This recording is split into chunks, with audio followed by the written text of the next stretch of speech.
So I'm just making a two-tone soap here today. It's charcoal on one side and it's plain on the other side. I've just got to fill my milk carton equally on both sides.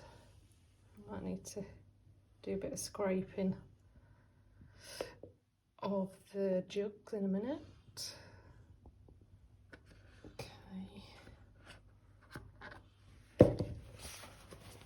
Need to go and get out the spoon, I think. Get all the charcoal soap out. Make sure they're as even as they possibly can be. That's one jug. Just let me grab the spoon. And then get the rest of the plain on the other side.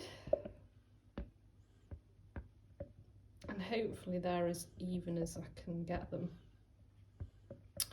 And then once that's all in, all I need to do is pull the divider up, which I'm a bit scared about, but here we go.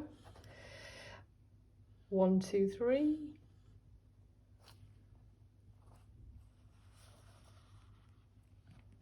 And voila, oops, bit of a mess on top.